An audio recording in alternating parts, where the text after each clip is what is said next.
Est-ce que vous vous souvenez, vous, de vos rêves? Quelqu'un qui se souvient des rêves qu'il a fait cette nuit? Parce que si oui, c'est maintenant le prochain projet avec Alice Lepetit et Neil Pechansky, rêve polyphonique. Dans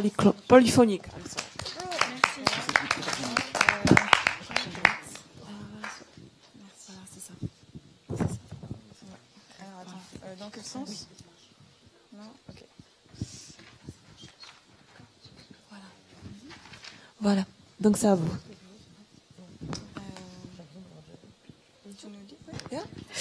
Bonjour, je m'appelle Alice Lepetit, je suis designer interactif et chargée de projet transmédia chez Flash Film Production et j'ai travaillé sur la narration et la conception du projet qu'on vous présente aujourd'hui, Rêve polyphonique. Un moment. Je recommence. Bonjour, je suis Neil Pechansky, je suis musicien et producteur de musique électronique et je vais composer la musique et faire le sound design sur Rêve polyphonique. Alors Rêve polyphonique, c'est un projet transmédia, un documentaire de 52 minutes et une expérience interactive de 20 minutes qui amène à interroger sur un phénomène particulièrement fascinant qui s'appelle les rêves partagés. Nous allons vous lire un témoignage qui nous a beaucoup marqué. Ce rêve s'est produit au cours de l'hiver 1982. J'étais à l'époque jeune mariée. Et étant canadienne d'origine, nous avions décidé, toutes deux, d'immigrer avec nos rêves et nos espoirs au Québec. Le mariage datait de 3 ans, mais partait déjà à volo. C'est alors que je fis un rêve. Je suis dans une petite maison, d'une seule pièce. Dehors, une tempête de neige monstrueuse. Soudain, on frappe à la porte à coups redoublés. C'est mon mari. Je ne veux pas qu'il entre par la porte, car elle donne directement sur la tempête. Une bataille s'engage alors entre mon mari, qui réussit à entrebâiller la porte de peine et de misère, avec effectivement du vent, de la neige et de la tourmente qui s'engouffre, et moi, qui tant bien que mal, m'évertue à la refermer. Le rêve m'avait frappé comme seuls savent le faire certains rêves. J'avoue que je ne sais plus si c'est moi qui le racontais alors à mon mari ou si c'est lui qui entreprit d'en parler. Toujours est-il que le lendemain, il me parla à son tour d'un rêve qui l'avait troublé durant la nuit. Il avait rêvé qu'il était dehors dans une tempête de neige, et qu'il frappait désespérément à la porte d'une petite maison dans laquelle je me trouvais, en me suppliant d'ouvrir, alors que je bloquais la porte et l'empêchais d'entrer. Cette histoire et tous les récits qu'on a récoltés ont un point commun. Elles sont vécues comme des expériences troublantes, parfois bouleversantes. Pourquoi ? Parce que c'est une remise en question profonde de notre conception du monde des rêves, de notre rapport à l'intime et au collectif. Si quelqu'un d'autre que moi peut être témoin de ce que je vis pendant le sommeil, dans quelle mesure mes rêves m'appartiennent ? Mes rêves sont-ils vraiment donc de l'ordre de l'imaginaire ? Est-ce l'un de nous deux qui s'introduit dans le rêve de l'autre, ou est-ce qu'on vit dans une espèce de monde onirique partagé, quoi ? Toutes ces questions, elles sont très intéressantes. Enfin, on les trouve très intéressantes parce qu'elles soulèvent à la fois des problématiques qui sont sensibles, donc moi et mon rapport aux autres, mais aussi des problématiques très pragmatiques. Comme par exemple, quel est le fonctionnement du cerveau pendant le sommeil, en fait, si un espace onirique commun existe. Donc, le documentaire de 52 minutes pour l'antenne, donc propose de parcourir tous ces questionnements-là à travers des témoignages comme celui qu'on vient de vous raconter, mais aussi les regards de spécialistes comme René Caès, psychanalyste, Perrine Ruby, qui est neurobiologiste, qui travaille sur les rêves, ou encore Anne-Gaëlle Billot, qui est ethnologue et qui travaille sur qui travaille sur les apparats, un peuple indigène d'Amazonie dont le rêve est très important pour cette société. Le documentaire, il est réalisé par Isabelle Reynaud, qui est réalisatrice canadienne, et bien qu'il ait une vraie volonté documentaire et scientifique, il y aura une grande présence d'onirisme et de poésie, à travers notamment, comme vous pouvez voir dans les slides, des passages animés qui illustreront les rêves des témoignages. Rêve polyphonique, c'est aussi une expérience interactive qui vous propose une interprétation d'un espace onirique partagé, un voyage fantastique de 20 minutes qui vous invite à incarner un rêveur. Devant votre ordinateur, vous vous retrouvez immergé malgré vous dans un espace visuel et sonore en 3 dimensions. Bien que vous puissiez porter le regard où bon vous semble grâce à votre curseur, vous restez témoin d'une histoire dont vous êtes le protagoniste. Vous explorez des espaces fascinants, qui semblent n'avoir rien à voir les uns avec les autres. Pourtant, vous vous rendez très vite compte, par vos interactions avec l'environnement, que vous n'êtes pas seul. Il semblerait y avoir quelqu'un dans cet espace onirique.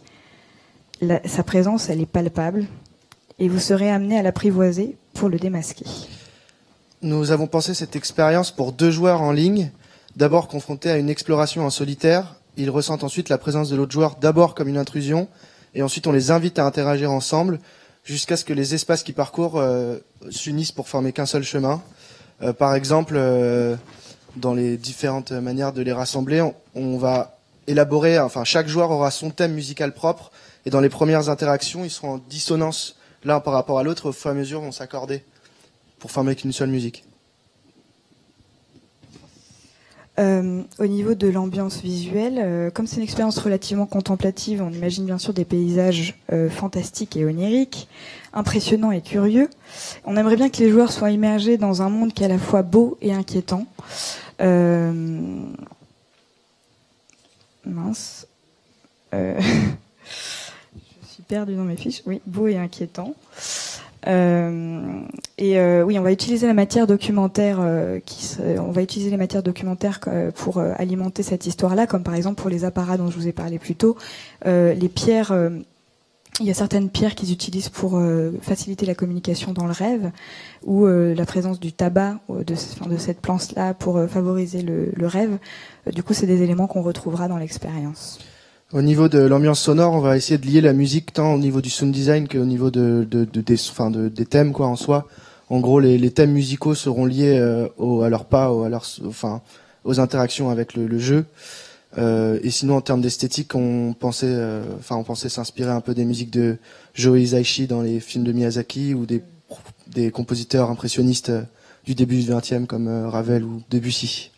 Juste pour vous donner une petite précision, cet élément qu'on vous présente, c'est un storyboard, mais que c'est un élément de travail pour nous, pour vous montrer un peu comment on a pensé les espaces entre les joueurs. Mais bien sûr, du coup, les 2 personnages, vous incarnez un des 2 personnages, quoi. C'est pas ce que l'utilisateur voit. C'est juste nous comment on a pensé l'expérience. C'est un outil de travail. Pour conclure, au-delà du sujet qu'on trouve nous fascinant, on pense que le projet a une vraie pertinence aujourd'hui à l'heure d'Internet, parce que ce qui nous définit avant tout en tant qu'humains, c'est le partage et la communication. On est accompagné par Flash Film Production. Le projet a été soutenu par le labo du Pôle Média Grand Paris. On part la semaine prochaine en résidence d'écriture pour la résidence écriture innovante de l'association de l'écriture à l'image. On a fini d'écrire, on est en fin de conception, et on va commencer l'écriture plus approfondie du projet. On est à la recherche de partenaires, de soutien tel qu'il soit, et on va commencer donc du coup dès qu'on a un projet un peu plus mûr à voir des diffuseurs, aller voir les diffuseurs. Avant de vous passer la parole, on voulait vous dire de ne pas hésiter à venir nous voir après. On va sûrement rester ici l'après-midi. Sinon, il y a le mail d'Alice juste ici sur le slide. Et voilà, merci de nous avoir écoutés.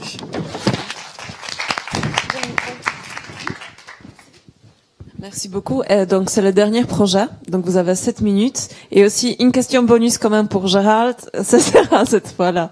Voilà. Bonjour.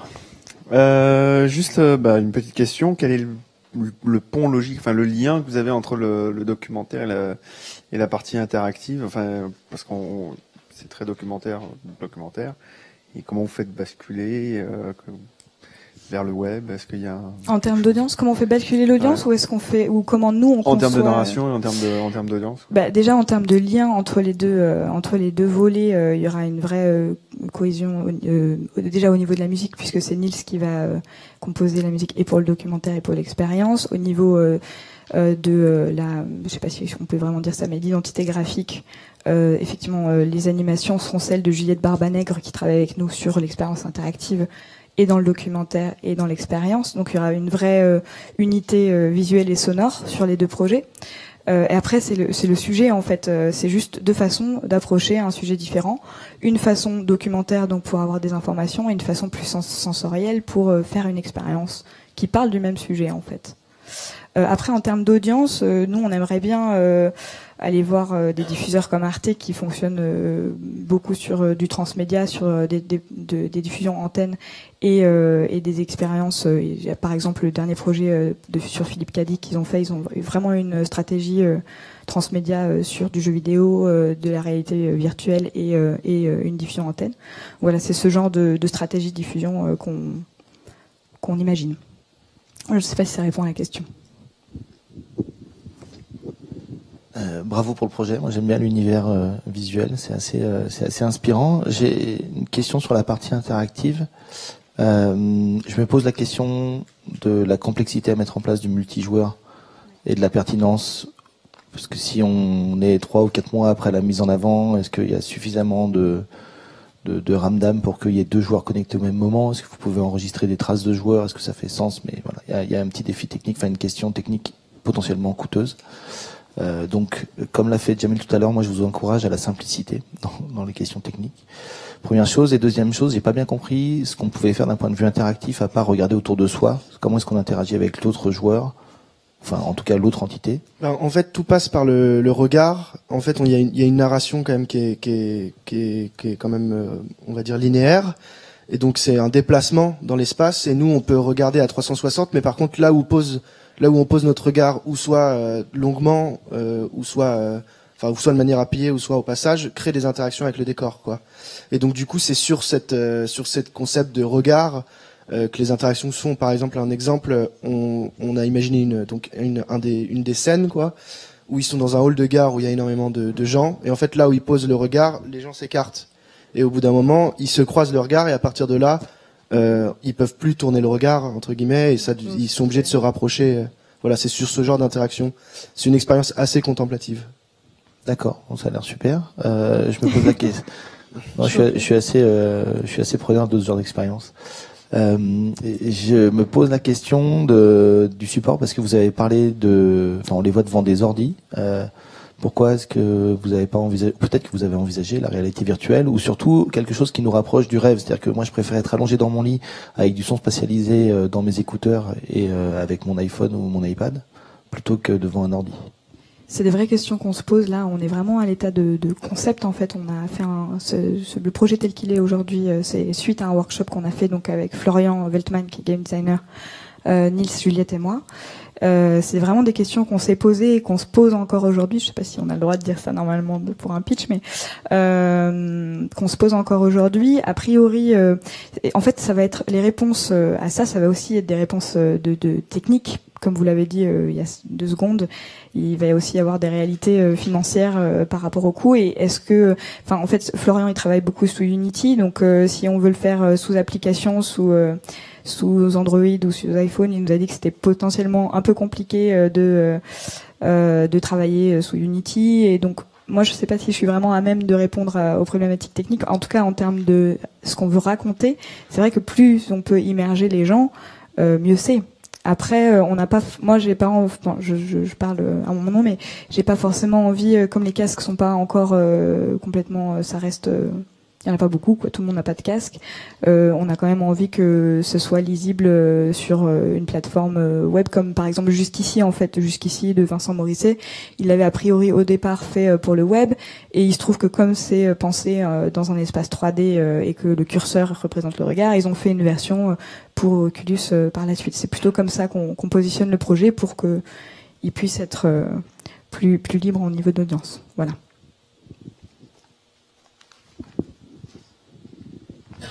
Alors, bravo. Hein. Je suis pas expert. Il me semble que, en tout cas en France, les chaînes de télévision regardent de plus en plus le 360, financent de moins en moins le transmédia classique. Et au-delà d'Oculus, vous avez du cardboard de Google qui coûte 4 €. Donc il n'y a pas que Oculus en 360. Oui, pardon, j'ai dit Oculus, c'était pour parler de la VR de façon générale. C'est une erreur de ma part. Non, mais c'est oui, juste pour. Oui, effectivement. Okay. Et par ailleurs, en termes juste techniques, Unity c'est un très bon outil pour faire du mobile. Il n'y a pas de problème. Pour faire du mobile. Oui. On verra en fonction de si on peut avoir une équipe avec nous ou si Florian doit tout faire tout seul. On verra. Mais en fait. Et au-delà des aspects techniques, qui sont des aspects très très importants, hein, oui, il y a aussi des aspects de quelle est votre cible, quelle est votre financeur principal si c'est pas un business model machin. Et souvent, en tout cas dans les dossiers que je suis amené à voir, le projet peut évoluer en fonction de son financeur, ce qui est pas bien dans l'absolu, hein, mais ça peut arriver. Voilà. Oui. Moi, je dis rien, mais normalement, vous avez mon rapport dans. Ah, on l'a pas Parce que encore j'ai eu. analysé le projet au labo. On n'a pas encore eu, mais j'espère qu'on l'aura. Okay. Mais j'ai fait une longue note sur votre projet. D'accord. Merci beaucoup. Merci alors. beaucoup. Bonne journée. Bonne journée à tous. Merci. Bravo. Merci beaucoup.